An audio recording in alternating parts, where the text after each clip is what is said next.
From the Oklahoman's newsroom, I'm Dave Morris. A political update for you as the Republican National Convention rolls on through Thursday in Cleveland, Ohio. Our Chris Casteel is there, and he joins us now via Skype. Good morning, Chris. Good morning, Dave. How are things there today? Well, just getting going. The Oklahoma delegation had its breakfast that's customary at a convention where you have people come and speak, and so they heard this morning from a good pollster, Ed Goez, a nationally known pollster. He has an Oklahoma connection, but he does a lot of polling for members of Congress, and he does presidential polling too. So he was interesting.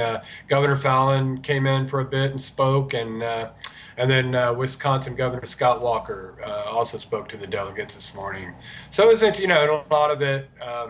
Not about last night so much, although I think that's on a lot of people's minds. It's kind of how the program went last night and the media coverage of it this morning. It was a lengthy program last night. We heard from a fired-up former mayor of New York City, Rudy Giuliani. We heard from a former Marine, Scott Baio from Happy Days, and Charles in Charge took the podium at one point, and of course the keynote speaker was Melania Trump. And then the backlash on that. The plagiarism claims of Michelle Obama's speech from a few years ago. Chris, what is the reaction up there this morning? Well, you can imagine, among the delegates that I spoke to, and I spoke to several about it, they're downplaying it, they're poo-pooing it. They don't think, they believe that they were just common thoughts, common, beliefs, and not direct lifting of words. I mean, I think if you look at the speeches side by side, there's quite a bit of similarity in those passages. I asked Governor Fallon about it this morning, and she turned it around to say that this is an attack on her, and we were expecting it. So I think there's some, and I don't think they're all given talking points about it. I think that they just believe the Republicans that this is what the media does. That they will look for something to pick apart, to be negative about Republicans and specifically about Donald Trump and his family. I thought last night, it was interesting, and it seemed to be going really smoothly. I thought where they really went, off the rails, so to speak, was in having anybody programmed after. Melania. I mean, traditionally, and I speak from some experience. This is my 14th convention.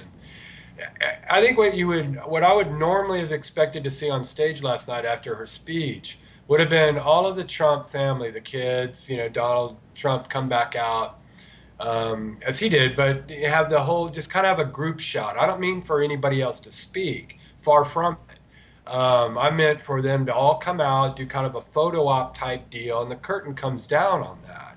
It was just strange to have basically what your headliner, which is what she was, and with an important role to introduce herself, make her first big public speech, and introduce herself to the American public, and then kind of soften up her husband or try to give you some kind of intimate details about him. It was weird after that to have the show go on, and it went on, and it was probably embarrassing for the ones who came afterward that the hall was empty. People were worn out. They had been there. I think the session started yesterday at 1 o'clock, 2 o'clock, somewhere in there. So they had been there all day and all night listening to speeches, and I just think they kind of stepped on a moment. The just went on too long. It did drag on. I was watching the feed throughout the night off of YouTube, and there's numerous places that you can watch it live in addition to the TV stations. Some websites offering like 8 simultaneous feeds, so you can dice and slice this multiple ways. But it did seem like after she left the stage, it just kind of kept going and kept going and kept going, and then you saw Right. fewer and fewer people in the wide shot.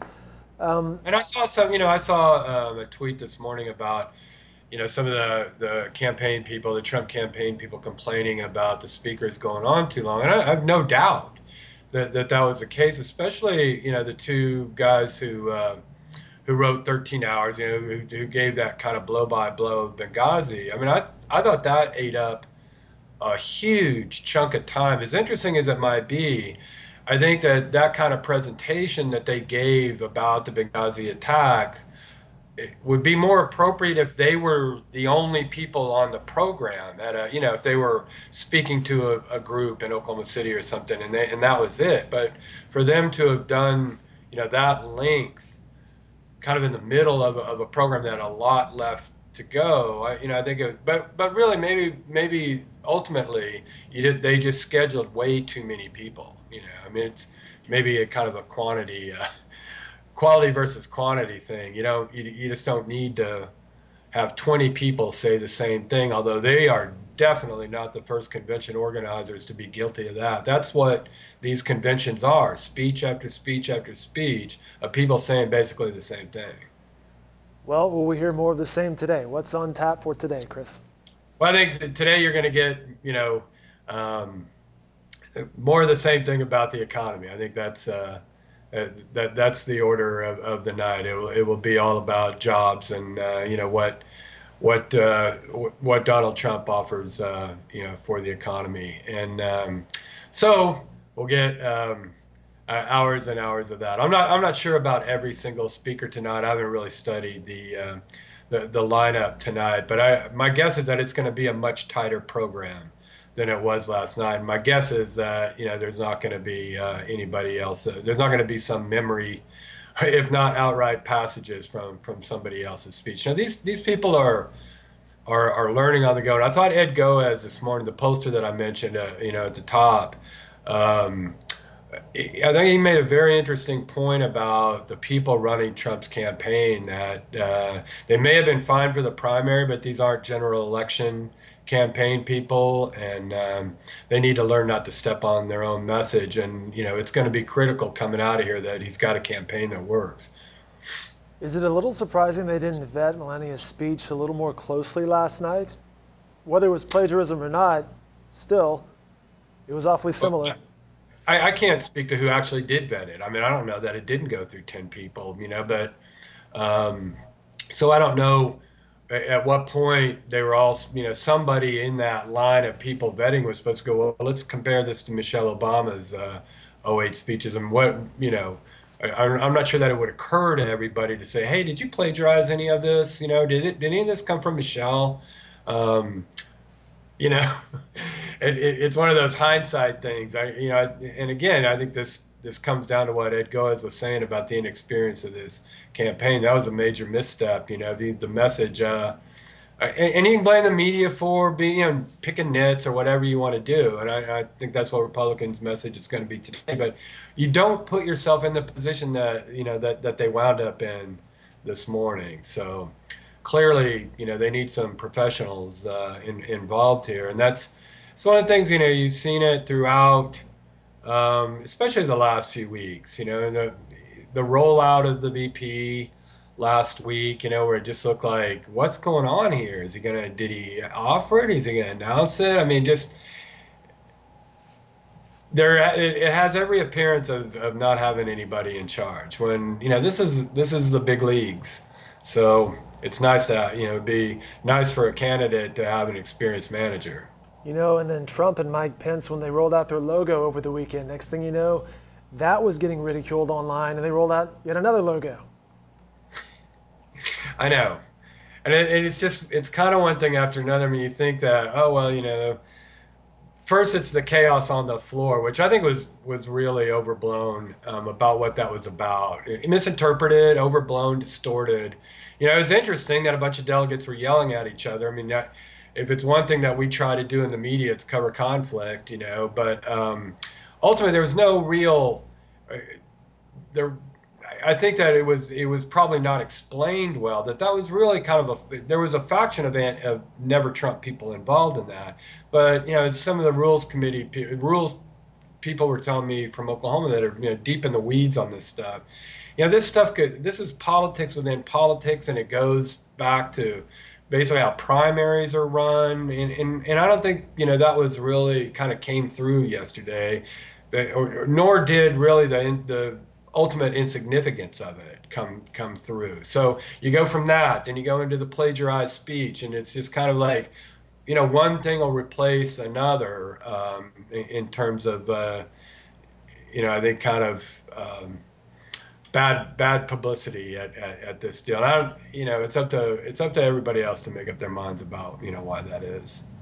See, that's good stuff from Chris Casteel right there, and that's why he is in Cleveland to let us know, hey, this stuff you're seeing on the floor, really what you're seeing online, is blown out of proportion compared to what you are seeing firsthand and are reporting from the floor. That's good stuff. Well, thanks, Dave. I've covered been involved, so much coverage of campaigns and these conventions, and you see these little daily things or even hourly things pop up that so much emphasis is given to, and it's not like they shouldn't be reported or they're meaningless. It's kind of not what I'm saying, but I think some perspective is probably always good. When you see these little things, especially if you don't understand them. And what I see at these conventions are a lot of people doing it for the first time. A lot of very young people who cover these conventions for various things. Not all of them, but I'm not sure that all of them know what kind of fights were involved in 2012 or 2008 over the rules, and Ron Paul's candidacy. I'm not sure how many of them know that there were Ron Paul delegates from Oklahoma booing the governor of Oklahoma when she spoke last time. I mean, I'm not trying to sound jaded or act like God, this stuff.